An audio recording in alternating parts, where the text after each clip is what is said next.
Eu sou Nilda Maria Ribeiro, psicóloga.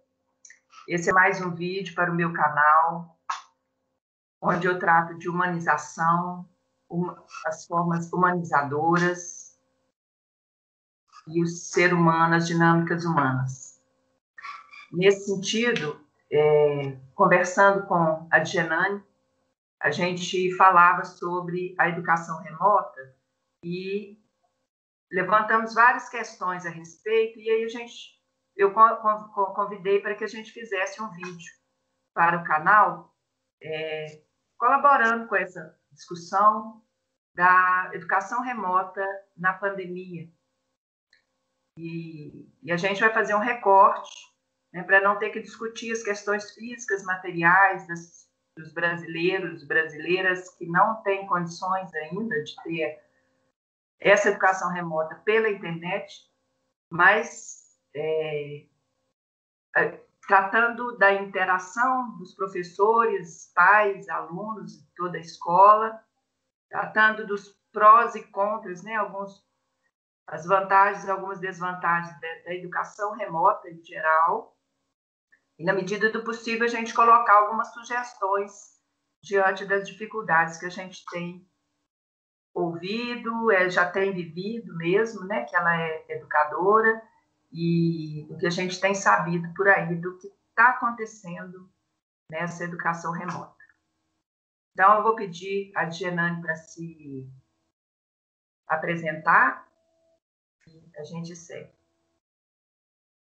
Eu sou Djenane Vera. Bom dia, pessoal. Sinto-me muito honrada por este convite.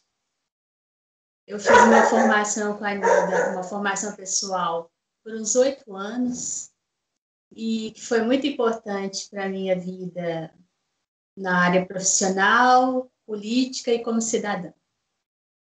Sou professora de artes pela UEM, há 16 anos na rede municipal e 3 no estado.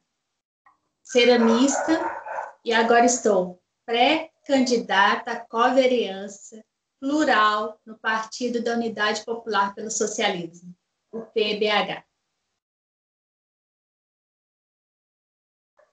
Então, a gente também precisa situar essa conversa nossa no que se refere à pandemia, né?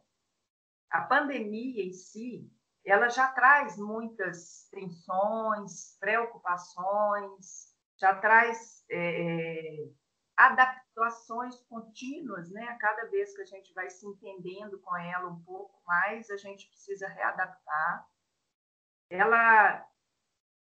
As pessoas, as famílias, né? As pessoas dos professores, as pessoas dos pais, as pessoas das crianças, estão em situação de incertezas, de insegurança, de impotência.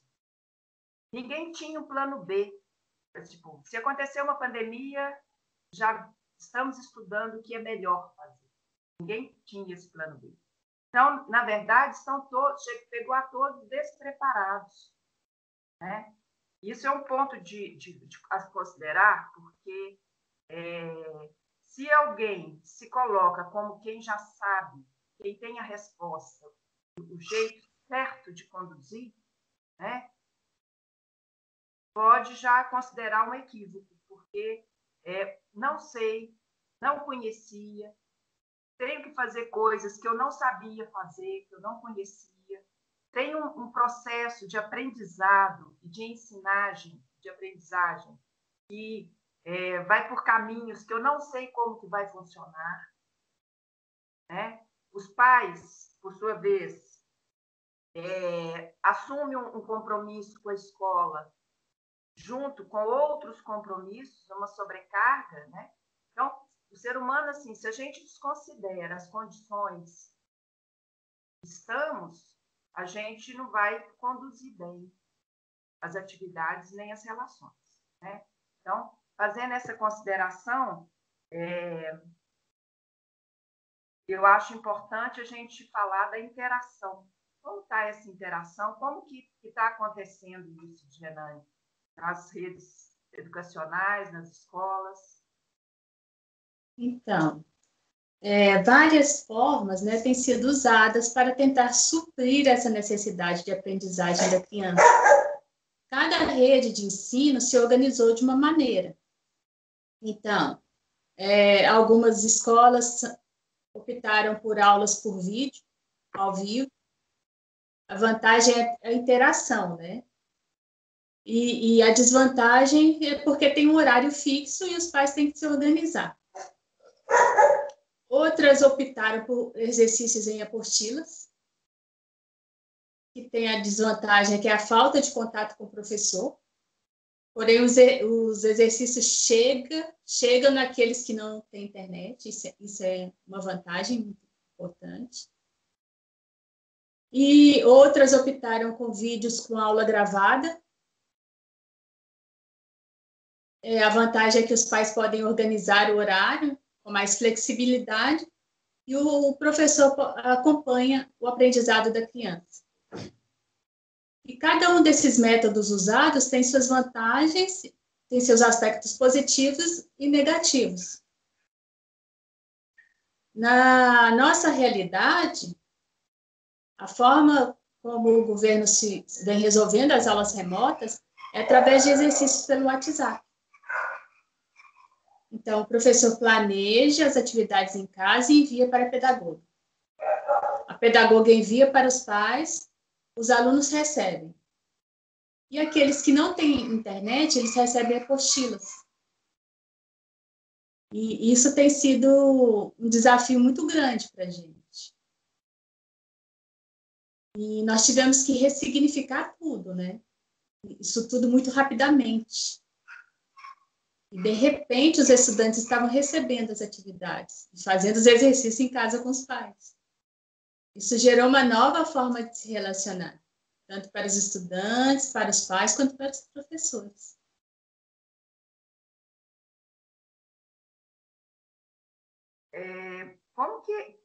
Porque eu penso que a interação, você está falando nessa coisa de repente as crianças, se foi bem explicado a elas ou não, né? De repente elas não encontram com os colegas, de repente elas não saem de casa para ir para a escola, de repente elas não têm o contato com a professora, né?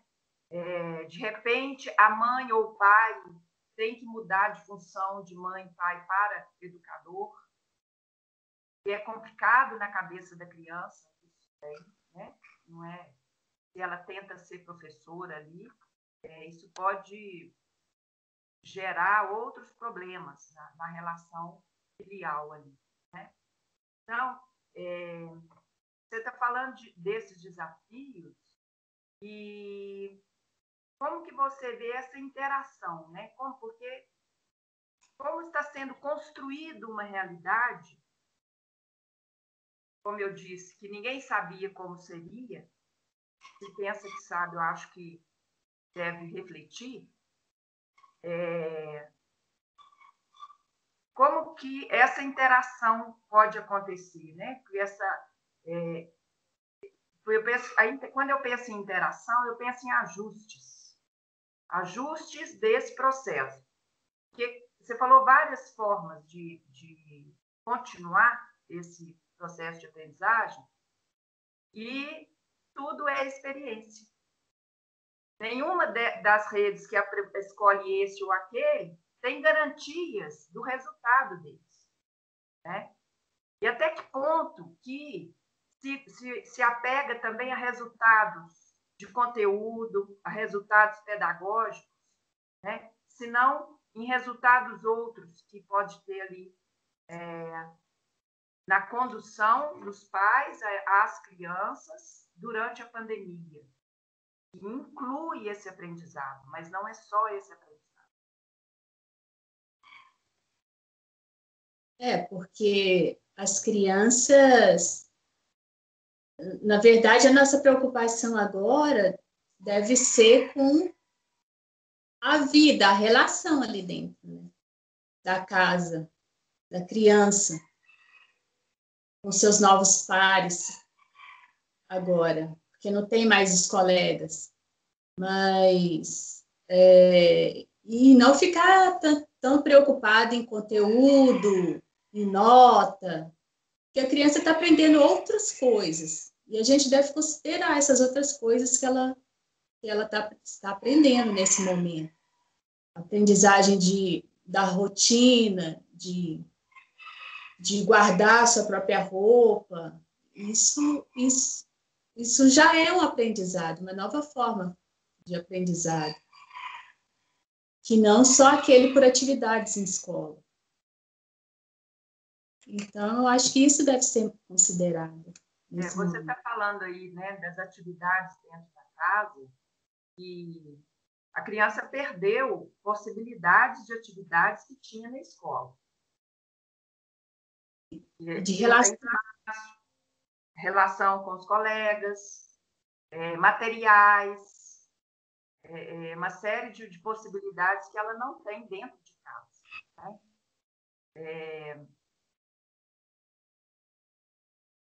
E são as mesmas atividades que são mandadas para a criança que tem um playground em casa que não tem, né? Então, tem essa descoberta de dentro da casa, o que se pode aprender ali, né? Depende muito mais de uma relação afetiva eficaz do que de uma didática mesmo, né? E eu penso também nessa situação, como é importante os pais assumirem a autoridade.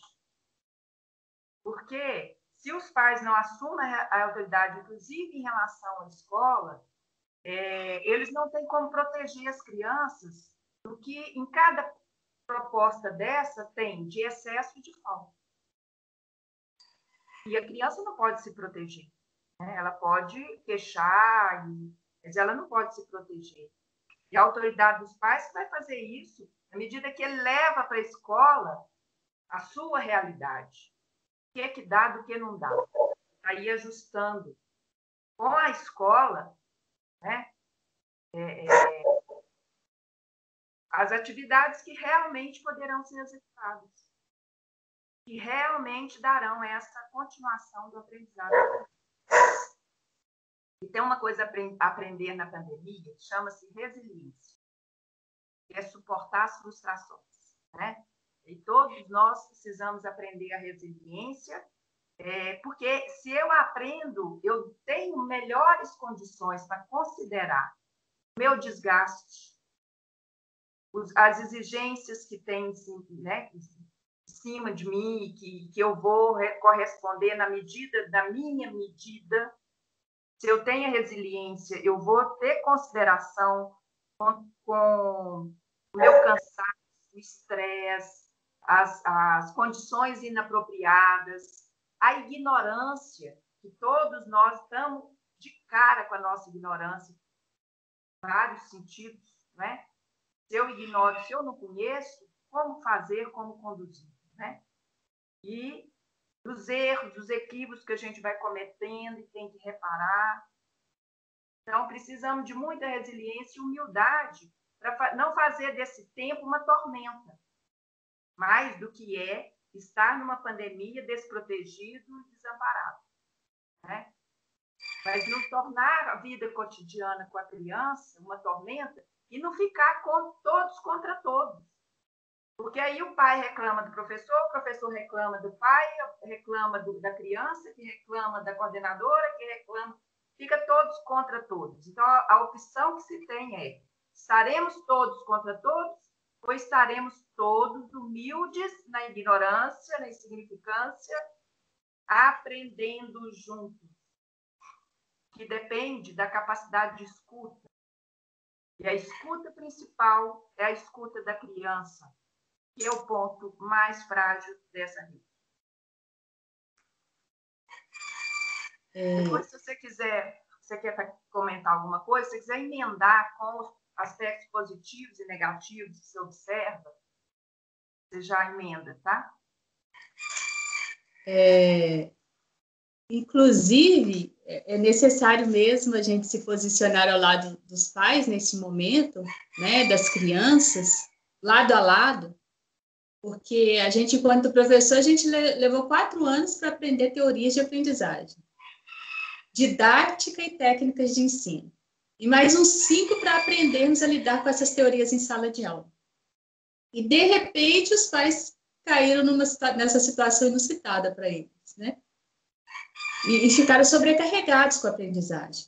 Eles já tinham que lidar com a educação, né? Agora ainda tem que lidar com a tecnologia, o cansaço, igual você falou aí, a frustração. Trabalho, né? O trabalho dentro de casa, sem ajuda, trabalho home office.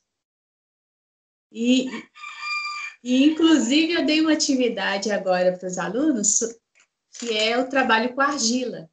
E o trabalho com argila ensina muito sobre resiliência. Porque a argila, você acha que você está dominando o processo, na verdade, ela é que está te guiando e te mostrando o caminho. Não, espera, calma, tenha paciência. A argila seca muito rápido. Então, tem todo um processo, você aprende a resiliência, a criatividade, a paciência, tudo enquanto está nesse trabalho. Ficar sujo do processo, né? Sem sofrer com a sujeira que faz no processo. Como é que é? Não entendi. Não sofrer com a sujeira que causa mexer com a argila. A sujeira, porque a argila não quer ir para esse lado, ela tomba para lá, tomba para cá, tem que esperar ela chegar num ponto. Então, isso é uma nova aprendizagem. E eu acho que agora a gente tem que pensar nesse momento da criança em casa mesmo. Que ela está lá, dentro, a maioria, pelo menos da minha realidade, é dentro de um apartamento, o corpo está lá sem movimento, fechado, pode gritar, não pode pular. Então, é tudo isso, assim. Tem todos esses aspectos. Mais algum positivo e negativo? Mais algum positivo e negativo? Agora, dos aspectos, vou falar uns aspectos negativos primeiro. Depois eu passo para os positivos. A falta de acompanhamento para as atividades, né? Porque aí os alunos recebem os exercícios e a gente fica sem saber por onde anda a aprendizagem, se ele está acompanhando, se ele deu conta daquela atividade, se não deu, se tem que parar, avançar ou recuar. E a falta do espaço da criança se relacionar com seus pares para construir autonomia. Isso também é um aspecto negativo. E o excesso de cobrança em cima da criança também é um aspecto negativo. Tem muita atividade, tem que fazer, tem que ler, tem que aprender. E agora, aspectos positivos que eu acho que aconteceram, né, na minha realidade, é a prefeitura não ter interrompido as aulas, deu continuidade.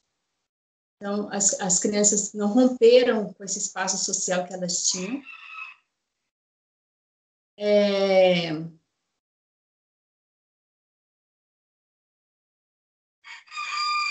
E seria isso.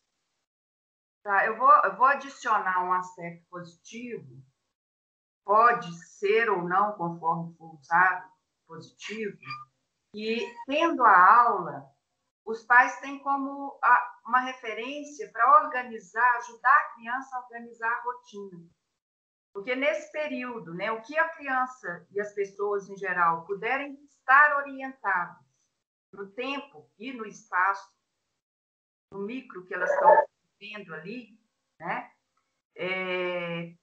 Ajuda a organizar e respeitar a condição humana, para não ficar só numa atividade, sem atividade intelectual ou só na atividade intelectual, mas ter também atividades práticas, tempo para relacionar e ter rotina que se repita no dia a dia para não criar desordem mental. Porque se não cumprir uma rotina no dia a dia, a gente vai ficando confuso. Então, poder organizar os horários a partir da aula, né? Do horário do exercício, do dever, enfim.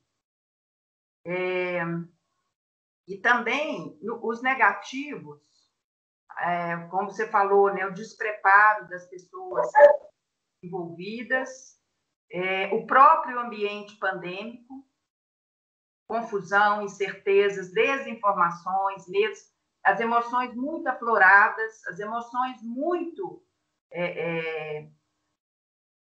densificadas, né?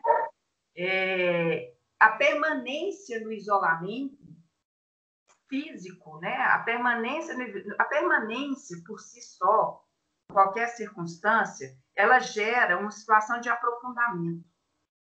Então, uma permanência numa relação, aquela relação vai aprofundando. A permanência no isolamento social, as relações vão mudando de fase. E isso faz com que traga de volta coisas que a pessoa já tinha vencido, já tinha amadurecido, mas se não estava ainda bem amadurecido, ela pode regredir. E aí eu estou falando dos pais, dos professores, das crianças, né? E essa regressão, ela traz muitos problemas, porque ela traz dificuldades em manter a relação afetiva. Ela tende a levar para relações agressivas, violentas, né? Agressivo não é violento, mas que chega, a gente escuta, né? E sabemos que a violência doméstica aumentou nesse período, e um dos fatores é essa permanência, que leva a núcleos internos, subjetivos, por causa das incertezas, das inseguranças, das limitações, e fica uma criançada lá dentro sem adulto nenhum para pôr ordem, né? Independente das idades. As crianças, por exemplo, eu tive informação, por exemplo, de voltar, crianças de 5, 6 anos, voltar a urinar na cama. Coisa que ela já não fazia.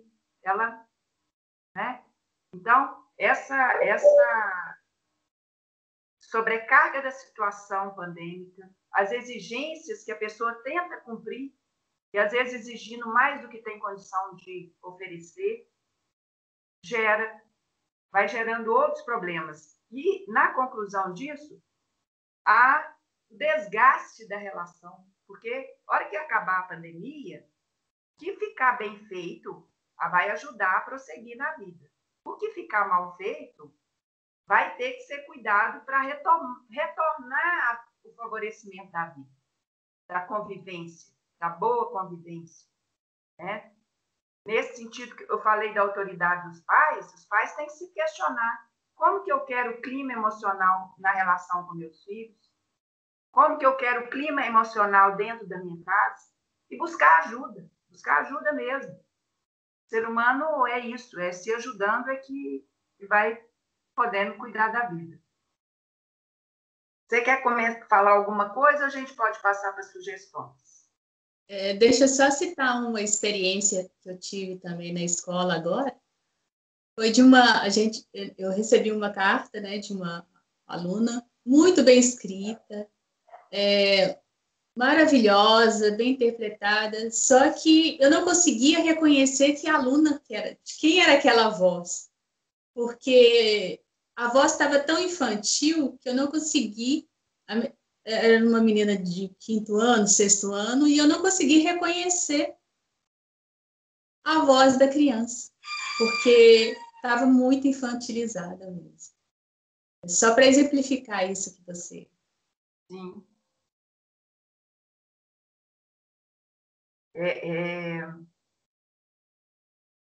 Então, vamos às sugestões que a gente possa ajudar, favorecer aí, né, rapidamente a reflexão, né, desses pais, desses professores, claro que a gente vai falar pouca coisa, né, não dá tempo, mas então, a minha sugestão é que os pais busquem brincar com seus filhos. Trabalhar esse desenvolvimento corporal da forma que der, dentro do lugar onde está, do espaço que está. Por eu sentir o quão importante essas atividades de corpo e movimento são nesse momento crítico que a gente está vivendo, é necessário cuidar da vida, do serzinho que está ali se desenvolvendo, se constituindo. Igual você falou também, buscar ajuda.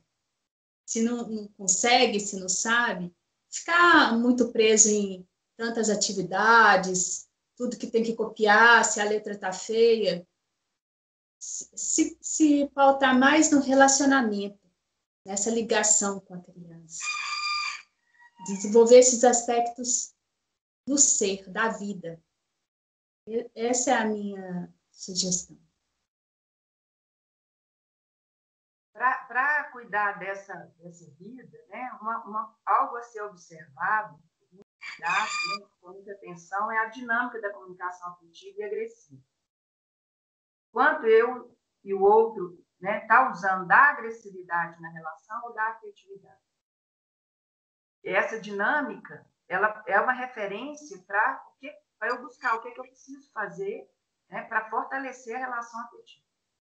Porque tem algo ali que não está acontecendo e o que eu quero que seja afetivo se torna agressivo, se não violento, né, infelizmente. Evitando o desgaste da relação, porque é preciso fortalecer o vínculo, a confiança, para que a criança também fortaleça a autonomia. Né? A gente falou do momento, da rotina de fazer atividades intelectuais, a criança precisa também dessa confiança para ela ficar no que é dela, de forma independente, na medida que ela é capaz, e ali ela sentir a autonomia que ela sentia, perto, né, do que ela sentia lá na escola. Isso ali é dela. Né? Isso ajuda a delimitar ajuda a organizar as relações. A repetição da rotina no dia a dia, acho isso importante, não ficar mudando de horário toda vez, cria confusão mental. Garantir, a Janane fala do corpo, né? Atividades práticas, participar das atividades da casa, sempre na medida da criança, da capacidade mental, física, mas que ela sinta-se participante do que acontece na casa, né? A brincadeira, o contato corporal, agora que tem pouco, agora precisa mais. Né? Construir brinquedos como gigangas, fazer coisas juntos, sem preocupar com o resultado, né? Sem preocupar além de mim, você e de nós aqui juntos. Assumir a condição emocional, perceber quando a raiva sinaliza para insegurança, para impotência, né? Se acolher, se cuidar, porque se o adulto não se cuidar, ele vai ser negligente com a criança. Se ele não tiver atenção com suas emoções, ele não vai ter atenção com a emoção que está acontecendo e ele não vai saber conduzir pelo afeto. Pode ser que, nesse momento, então, seja mais exigido. Não sei o que as escolas poderiam oferecer nesse sentido, para ajudar os pais também a se orientar, né, nesses aspectos. Escutar a criança. Escutar-se, como eu disse. Escutar a criança. Favorecer ficar na altura dela para que ela possa expressar seus sentimentos. É muita coisa com a criança nessa situação, das frustrações, das dúvidas, dos medos, da tristeza, da saudade. Muitas outras sentimentos que precisam ser escutados e acolhidos na relação. Se não, não sei fazer isso, procura ajuda. Pede a escola, busca um profissional, enfim. Nos sinais de regressão, né, na voz, no jeito de comportar, nesses comportamentos que já tinham sido superados, né, é pedido de cuidado, né, é preciso saber como cuidar disso. E sempre pensar, ou eu estou cuidando ou eu estou negligenciando. Né? Então, não vamos negligenciar com a vida humana, não vamos negligenciar com as relações, né? Ah, mas isso eu nunca vi falar nisso, não sei como que é isso. Busca ajuda. É momento agora de solidariedade, momento da gente articular maneiras de ajudar nas coisas que estão aí nos desafiando a todos. Uma pessoa ajudada é bom para a humanidade inteira. Então, é bom para você, é bom para mim, né? E, se possível, a gente vai fazer outros vídeos para trazer também reflexões e sugestões, né, Genane? Você aceita o desafio? Você pode responder e pode emendar com a despedida para a gente encerrar, que a gente já passou do nosso combinado. Então, eu agradeço pelo convite e encerro aqui a minha fala com a minha dica. Brinquem e trabalhem a felicidade, a alegria, a relação. Cuidem do serzinho, do seu e da criança. Isso. Então, para emendar aí, eu vou dizer, não haverá aprendizado se não houver alegria, isso já é sabido, isso já é dito pelos grandes mestres. Se não tiver alegria, cuida disso primeiro para depois ir para a atividade, porque senão não vai adiantar nada. Então, um abraço, se abracem, sintam-se abraçados e em breve a gente faz mais algum assunto. Deixe para nós propostas, dúvidas, questões que a gente possa fazer outros vídeos. Bom? Até lá. Até.